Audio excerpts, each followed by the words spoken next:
Y en primer lugar, la fe, ¿no? La fe sobrenatural, porque esto es una vida sobrenatural, la vida monástica, ¿no? Incluso en las tradiciones de otras religiones, como en el hinduismo, el budismo, el judaísmo, y en otras religiones también, que ahora no me acuerdo, ha habido vida monástica. Y la vida monástica judía y cristiana es sobrenatural. Bueno, entonces la fe sobrenatural, en primer lugar, es un Dios infunde la fe, la virtud de la fe. Es un hábito infundido por Dios, un hábito infuso. Es decir, no es algo que nosotros creemos, no es algo que porque yo soy católico y entonces creo en eso, o porque mi mamá era católica y entonces yo soy católico y creo, sino porque Dios infunde el hábito de la fe. En el bautismo, por ejemplo, pero también de otras maneras, ¿no? Como Él quiere hacerlo. Como hábito infuso, todos los que somos bautizados hemos recibido la virtud de la fe, incluidos los evangelistas, por ejemplo, los protestantes, que son bautizados.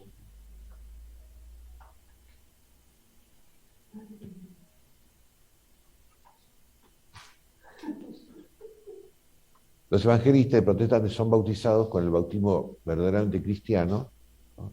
Entonces tienen la virtud de la fe.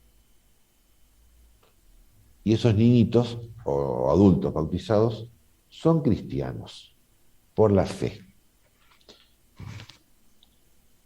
Lo que pasa es que después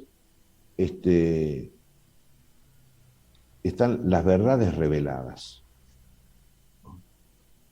La revelación divina, que a través de la Sagrada Escritura y la tradición, esas verdades reveladas son lo que llamaríamos el contenido de la fe.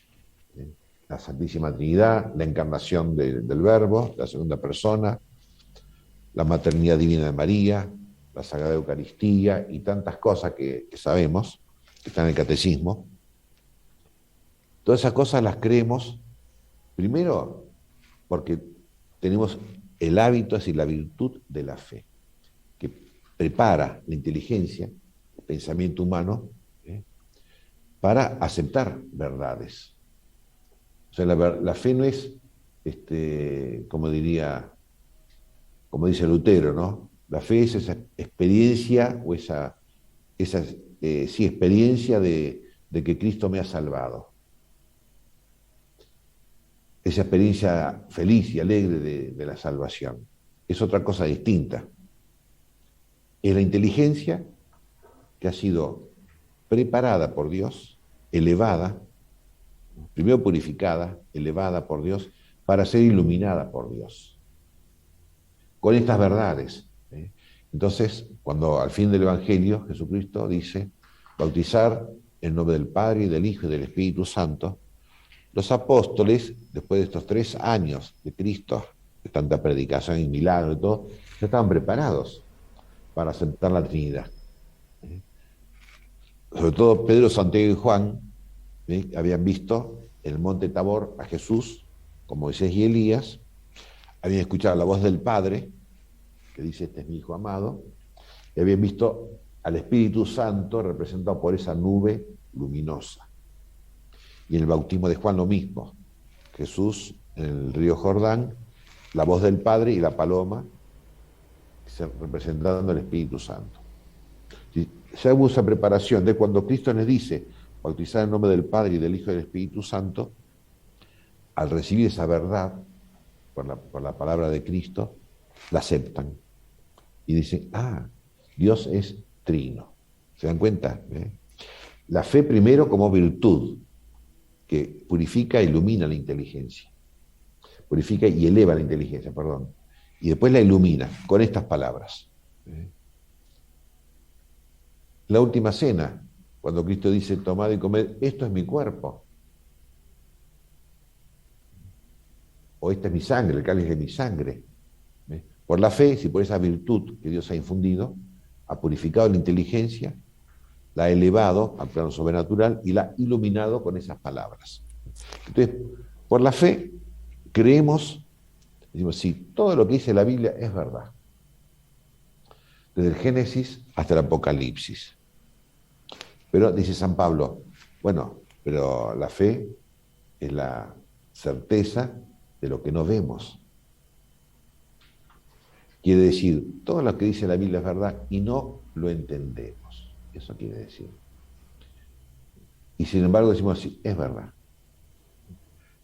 Porque Dios me ha dado la virtud de la fe, el bautismo, y entonces yo, además de, o sea, además de todas las cosas que estudiamos en el colegio, que hemos aprendido y que leemos,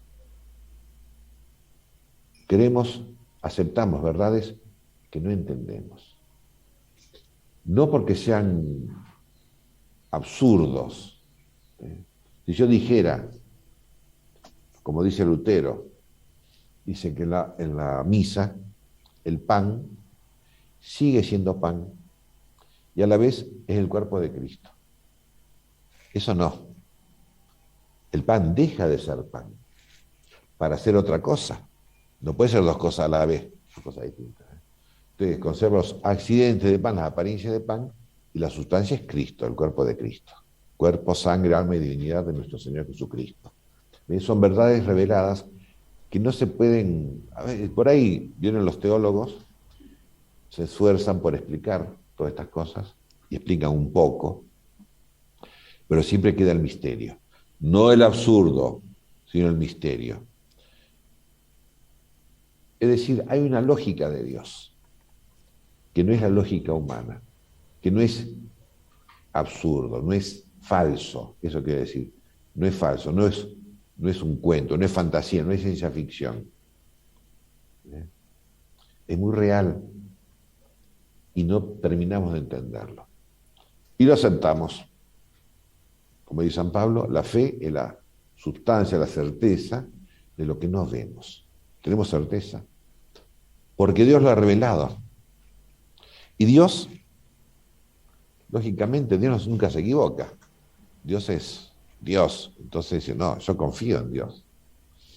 Confío que la palabra de Dios es verdad. ¿Cómo puede ser falso lo que Dios nos diga? No sería Dios. Sería un engañador, un diablo. El diablo siempre engaña de distintas maneras, ya vamos a ver cómo, pero Dios no. ¿Se entiende más o menos, no? Y por eso entonces creo, efectivamente, creo todo lo que dice la Biblia. Es verdad.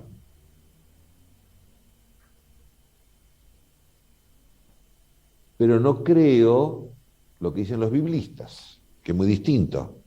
Los biblistas no son la Biblia, ¿se dan cuenta? Los biblistas son personajes que intentan explicar la Biblia y muchas veces dicen cosas, pero por ahí no. Entonces, hay un famosísimo biblista argentino, Ariel Álvarez Valdés, un ex cura santiagueño. Tiene muchos libritos muy fáciles, muy bien explicados, ¿no? Muy interesantes, muy de vulgarización así, ¿no? ¿Cierto? Y muy macaneadores. Porque el biblista no es la Biblia. Para explicar la Biblia, más o menos, en la medida de lo posible, y hay que ser santo. Porque dice San Silvano, monje del Monte Athos, ruso, ¿no? Dice, claro, si no tengo el Espíritu Santo, así, si no tengo la santidad, porque el Espíritu Santo, ¿qué nos da? El don de sabiduría, el don de entendimiento, el don de ciencia. Si no tengo el Espíritu Santo, no puedo entender la Biblia. Porque la Biblia es palabra del Espíritu Santo, palabra de Dios. Los profetas, dice el apóstol San Pedro, escribieron inspirados por el Espíritu Santo. Y por eso lo que está escrito, la Sagrada Escritura, no es de interpretación privada. No puede cada uno interpretarla, como diría Lutero, cada uno interpreta como Dios le dice. Y no, cada uno interpreta como uno se le ocurre. Por eso creemos la Biblia, que es palabra de Dios, y la tradición de los apóstoles y de los profetas. Si los apóstoles y los profetas, ellos fueron inspirados por Dios directamente. Yo no. Por eso, como siempre les digo, no tienen que creer lo que dice el padre Rossi. Tienen que creer lo que dicen los profetas y los apóstoles. Porque el padre Rossi es muy mecaneador. Pero no siempre. Los profetas y los apóstoles, inspirados por Dios, nos transmiten la Biblia y la tradición. Por eso también dice Lutero, solamente la Biblia. Y no, San Pablo cuando habla de la palabra de Dios, de la revelación, dice la Biblia, pero no dice solamente la Biblia. O dice la fe y no dice solamente la fe. En nuestro caso es la tradición de los apóstoles. Porque también dice San Pablo, en una de las cartas a los Corintios, estas cosas, ¿no? Y otras cosas que os he dicho de palabra y no dejé por escrito. Así que no lo puso en la carta a los Corintios. Pero cuando él estuvo en esa ciudad, enseñó muchísimo, estuvo, no sé cuánto tiempo, creo que un año estuvo predicando, y San Pablo no le faltaban palabras, era muy hablador. Muchas cosas dijo, que no están escritas. Y San Juan dice así también, al final del Evangelio de San Juan, muchas otras cosas dijo e hizo Jesús que no están escritas en este libro. Y esa es la tradición de los apóstoles y los profetas, ¿no? Pero sobre todo principalmente de los apóstoles. Digo esto porque la tradición no es las cosas viejas. Para nosotros, que no sabemos nada, la tradición es los libros viejos. Entonces, cuando las páginas están más amarillas, es más tradicional. Esa idea tenemos de la tradición. Entonces, por ahí encontramos en un cajón un libro de mi abuela. Y lo leo ahí ávidamente porque es más tradicional. En cambio decimos, no, los libros nuevos, los autores nuevos, como Ariel Álvarez Valdés, o como otros, ¿no? No, esos son muy macaneadores. Y no es así. Realmente, lo tradicional no es lo viejo. Lo tradicional es lo que viene desde los apóstoles, o sea, la tradición apostólica, a lo largo de todos los siglos. Esa es la tradición apostólica, que es palabra de Dios. Entonces creo en la tradición apostólica. La Biblia, la tradición apostólica.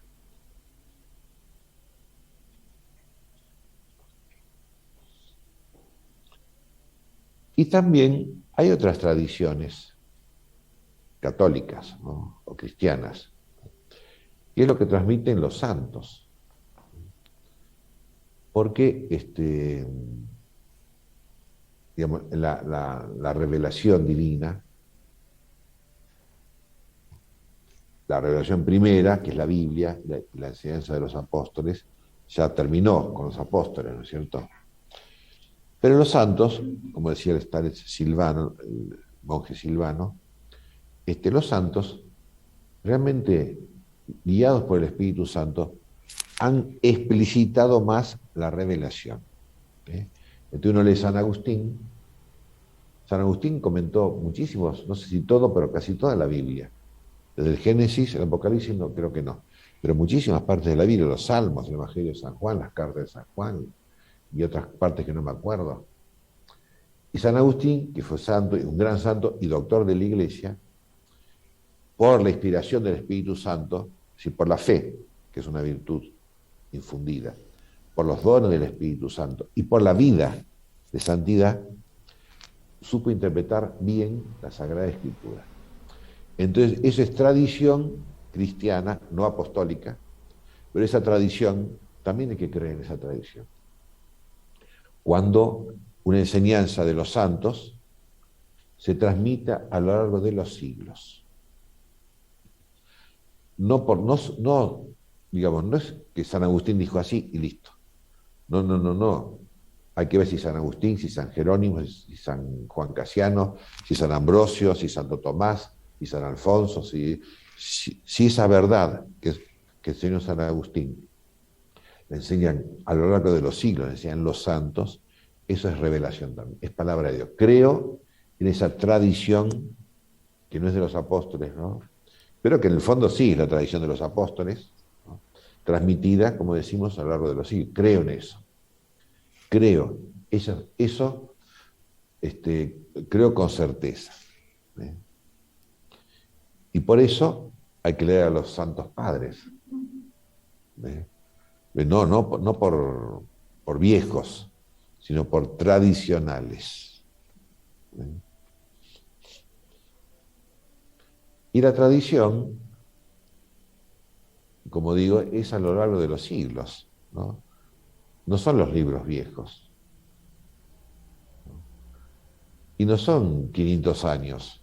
No, la tradición son 2000 años de verdades transmitidas y enseñadas a lo largo de los siglos hasta el día de hoy. Cuando hay novedades, es decir, cuando alguno enseña algo nuevo, puede ser, ¿no es cierto? No podemos creer con fe en las novedades. Puede ser, ¿no es cierto? Porque no está todo dicho en la Biblia y en la tradición. Hay muchas cosas que Dios es mucho más que lo que está escrito en la Biblia. Y entonces puede haber teólogos y santos de ahora, de este siglo XXI, que realmente, ¿no? ¿Cómo es? Nos explicita más la revelación. No hay ningún problema, pero veremos. ¿Eh? Nuestra fe no se vuelca, no acepta, sin entender, sin ver cosas que no son tradicionales, pero pueden ser verdaderas. Por ejemplo, el Papa Juan Pablo II, en sus escritos, en la Congregación para la Doctrina de la Fe, por ejemplo, sacó un documento sobre la manipulación genética. Y eso es nuevo, del siglo XX, antes no existía. Nadie habló de la manipulación genética, ni San Agustín ni Santo Tomás. Recién Juan Pablo II, o sea, después de 2000 años, un papa habla de manipulación genética. ¿Eso es de fe o no es de fe? Veremos. En principio está bien, pero no sé. No estoy obligado a creer en eso, en lo que dice el Papa sobre ese tema. Habría que verlo. Supongo que estará bien, no sé, son cuestiones más científicas, ¿no? que hay que saberlas, ¿no? Pero quiero decir, las novedades no son malas, no son falsas. Las novedades no son objeto de la fe. Por ejemplo, cuando el Papa Pío IX define la Inmaculada Concepción de María, ¿no? Entonces define la Santísima Virgen María, desde el primer instante de su concepción fue inmaculada, libre del pecado original, etc. Y muchas otras cosas, ¿no? En 1854. Pero durante todos los siglos de la Iglesia, en toda la tradición de los apóstoles y de los santos y de los padres de la Iglesia, siempre se afirmó que María fue inmaculada, que fue libre de pecado. ¿Me cuenta? Lo que hace el Papa, ¿qué es? Concluir o definir algo que ya estaba en la tradición o en la Sagrada Escritura. ¿Sí? El problema ahí venía por una cuestión biológica. ¿En qué instante Dios infunde el alma espiritual, al cigoto que se forma, ¿no? En el vientre de la mujer por el embarazo? ¿No? ¿En qué instante? Y si la Virgen Santísima fue preservada del pecado original o fue concebida con pecado original e inmediatamente perdonada. Fue una cuestión más bien técnica o legal, por decir de una manera, ¿no? Pero que la Virgen es inmaculada está en toda la tradición, tomando el Evangelio, sobre todo la anunciación del ángel a María. Entonces lo que hace el Papa es confirmar la tradición y resolver una cuestión que no se podía resolver, porque no está revelado en qué instante exacto fue la Inmaculada Concepción. Y así las definiciones dogmáticas, por ejemplo, el Concilio de Trento define que los libros que constituyen la Biblia son estos, estos y estos, y no otros. Pero eso siempre lo creyeron los cristianos. Pero como aparece Lutero, y Lutero suprime algunas partes de la Biblia, hizo falta que en el Concilio de Trento se afirmara la tradición. Si el magisterio de la Iglesia confirma la tradición. Si no confirma la tradición, no hay que creer. Es decir, no hay que creer con un acto de fe. Si dice algo que no está en la tradición de la Iglesia, puede ser, evidentemente, o puede no ser, evidentemente. Es decir, nuestra fe no está ahí. Está en la revelación divina, acuérdense siempre. Y por eso tenemos certeza, por Dios, no por San Agustín, no por el Papa, y mucho menos por el Padre Rossi. Certeza por Dios. Porque Dios no puede equivocarse, no puede engañarse, ni puede engañarnos, ni quiere engañarnos. Así que tenemos certeza. Por eso entonces, después de eso, decimos, bueno, pero hay que tener confianza, una fe humana. La llamamos confianza. Confianza en el Papa, confianza en los sacerdotes, confianza en el Padre Rossi también, confianza en el confesor, confianza en el Padre espiritual, confianza en lo que dice el cura párroco, etc. Confianza, pero no es la fe sobrenatural, ¿no? Aunque tiene que ver un poquito, ¿no? Confianza en lo que dicen los filósofos, por ejemplo, lo que dicen los científicos, ¿no? Confianza no en lo que dice Bill Gates, ni lo que dice Soros, ni lo que dice el nuevo orden mundial, ni lo que dice la televisión, porque mucha gente cree con un acto de fe en lo que dice en el noticiero. Ahora está en guerra en Ucrania, ¿no es cierto? ¿Qué hay de verdad en todo eso? No sé. Por una cosa está Putin, que dice, por otra está Biden, que dicen tal cosa. ¿Quién dice la verdad? No lo sé, y yo no estoy en Ucrania, estamos a 20.000 kilómetros de distancia. Entonces no podemos hacer un acto de fe en lo que dice el noticiero. Puede tener confianza, más o menos, no sé, pero nunca fe. Y mucha gente, nos pasa muchas veces, lo dijo el noticiero, apareció en Google.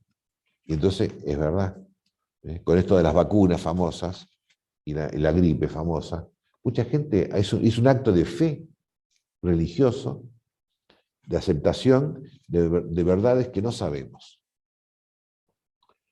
Poner la certeza en fulano de tal que dice tal cosa.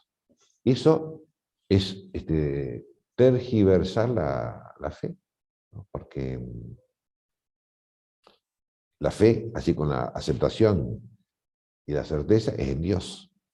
Porque Dios es el que no puede equivocarse, absolutamente. En cambio, el noticiero, o cualquier sacerdote, o el Papa incluso, podemos equivocarnos. Entonces hay una fe humana que hay que tenerla, y está bien, es normal, ¿no?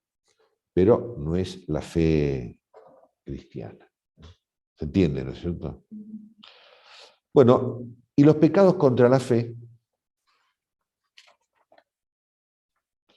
son en primer lugar la incredulidad. No creer lo que dice la Biblia, por ejemplo.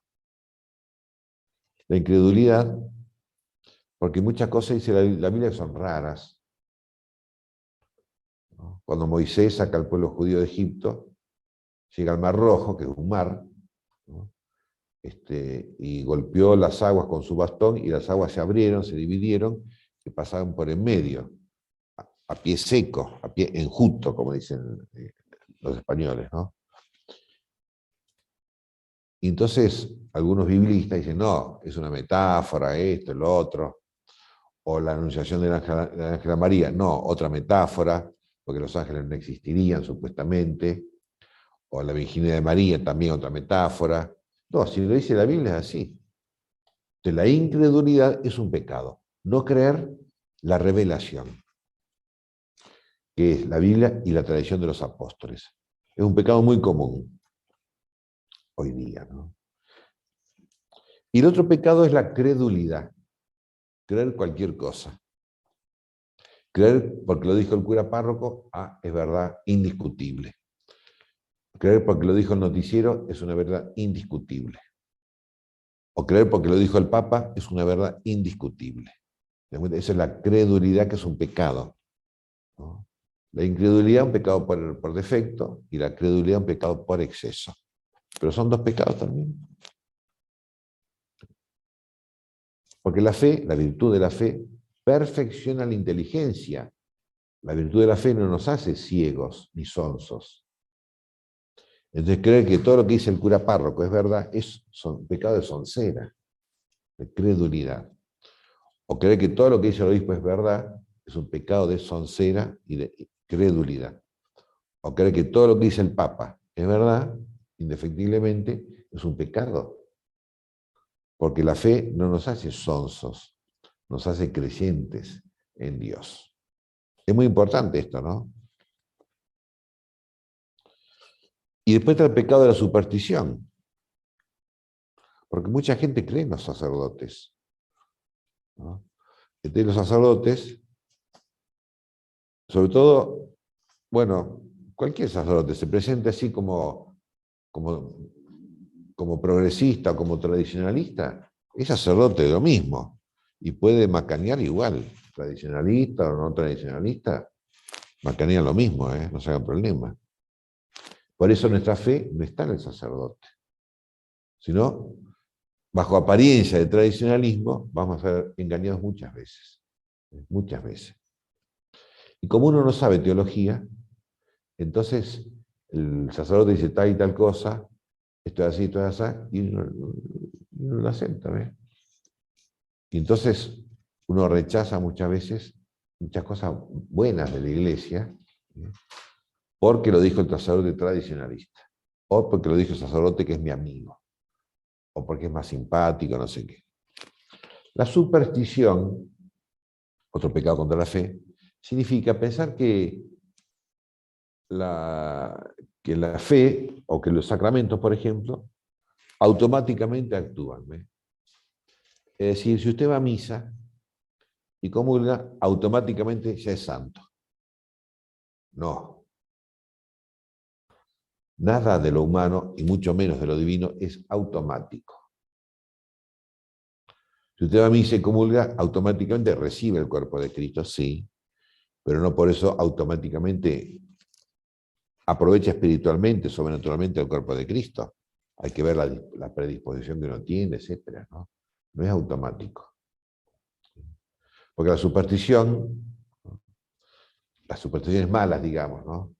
Creer que porque se cruza un gato negro en mi camino me va a traer mala suerte. Es una superstición tonta, ¿no? Y la otra también es tonta. Creer que porque voy a misa y comulgo 3 veces en la misma misa, ¿eh? Voy a ser más santo que si comulgo una sola vez. Es una superstición. Es decir, creer más de lo que puede ser, ¿eh? Y hay gente que va a misa 1, 2, 3 veces y comulga todas las veces y piensa que es más santo, más cerca de Dios porque comulga muchas veces o porque reza muchos rosarios. Y no está la santidad en la cantidad, sino en la calidad, ¿sí? De qué manera recibimos a Cristo. ¿Se entiende más o menos, no? Muy importante esto. Y entonces la fe, como virtud sobrenatural que Dios ha infundido en nosotros, debe ser alimentada. Por ejemplo, con la lectura de la Biblia, la lección divina, el estudio de la Sagrada Escritura, la lectura de los santos, San Agustín, Santo Tomás, San Alfonso, etc. Hay que llenar ese depósito que tenemos en la inteligencia, esa virtud, llenarla de cosas buenas. No leer autores de moda, leer santos, directamente. Pero autores de moda pueden ser buenos o no. Yo he escrito algunos libritos que les he dado a leer, no me hagan caso. Léanlos porque son divertidos, ¿no? Pero puede ser, pero con criterio. No tienen que decir, porque el padre Rossi escribió ese libro, es un libro bueno. Nunca piensen eso. Léanlo con discernimiento. Si lo que dice el padre Rossi está acorde a la Sagrada Escritura y a la tradición de los apóstoles. Si no, no. Porque el padre Rossi escribe mucho y habla mucho. Entonces la fe es para fomentar la devoción. Es decir, la fe es una virtud intelectual de la inteligencia, pero como es de las cosas de Dios, es para unirnos a Dios la fe, no es para ser profesor de teología. O también sí, ¿no? Pero es para la unión con Dios, para la devoción. Como hemos visto la virtud de la religión, ¿se acuerdan? Que la virtud de la religión, es decir, las oraciones, las ceremonias, la liturgia, si no me conduce a la unión con Dios, y a la caridad, al amor de Dios y del prójimo, entonces no tiene eficacia. Queda en mucho ruido y pocas veces, queda en hojarasca. Las ceremonias son hojarasca, son hojas, pero cuando usted va a cosechar la viña, no le interesan las hojas, cosechan la uva, y las hojas y los sarmientos los cortan y los tiran y los queman, ¿cierto? No sé qué hacen. Y acá la uva, el fruto propio de la religión, es la unión con Dios y la caridad. De la fe es para fomentar la unión con Dios y la caridad, la devoción. Si no, queda la fe, como dice San Pablo, la fe, el apóstol Santiago, la fe sin las obras de la caridad está muerta. Y hay muchos, también dice el apóstol Santiago, ¿no? Los diablos en el infierno tienen fe, ellos creen en Dios. No son sonsos, creen en Dios y no aman a Dios. Así que no les sirve de nada la fe. Y después están las revelaciones privadas. Y hay que tener mucho ojo, porque hay muchas falsas y algunas verdaderas, ¿no? Las revelaciones verdaderas son de Dios. Y por tanto podemos hacerles caso, leerlas y hacerles caso. Pero hay que asegurarse que sean verdaderas, ¿no? Y esa seguridad de cualquier revelación privada que sea, la de Fátima, la de Lourdes, la de San Nicolás o la de Salta, tiene que estar avalada por el obispo. Porque el obispo, que es vicario de Cristo en la diócesis, está puesto por Cristo para el discernimiento de las revelaciones privadas, si son o no son. Porque si no, podemos caer en muchas estupideces, ¿no? Como pasa. Solamente las aprobadas por el obispo o por el papa, ¿cierto? Si no, no. Lo otro es un entusiasmo que nos aparta, así como dice Santa Teresa, nos divierte. ¿Sí? Es más, como diría, ¿no? Más llamativo estas revelaciones que todos los días aparece la Virgen, todos los días, 3 de la tarde, todos los días, así 20 años, es más llamativo, más interesante, es más, pero no sé si es más verdadero. Por eso nos divierte, entretiene y nos aparta, a fin de cuentas. Así que nada, solamente las aprobadas. Y por último, la fe, que es para la devoción, para la caridad, la unión con Dios, debe llevarnos a la vida contemplativa. Porque para eso es la fe. Es decir, meditar los misterios de Dios revelados, meditar la revelación, el Evangelio, las tradiciones, ¿no? Meditar la revelación y adorar el misterio de Dios. Ese es el punto de llegada de la fe, que es lo que hacemos con la lección divina. Y lo que vamos a hacer en el cielo. En el cielo vamos a ver a Dios en todo su misterio, o en parte por lo menos, ¿no? En su misterio, para gozar del misterio de Dios, ¿no? La alegría, el gozo de la verdad divina.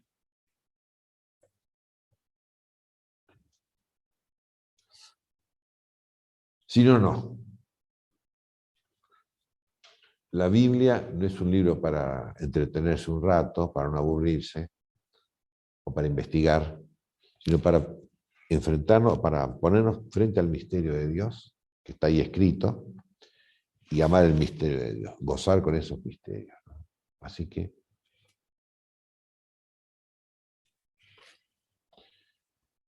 y nada más, o mucho más, pero nada más por ahora. Así que bueno, mediten esto, estas cosas que les he dicho, recen, ¿eh? Y nos vemos a la tarde, a las 4:30, hora argentina. Nos encontramos para seguir las meditaciones, el voto de obediencia. Ave María Purísima.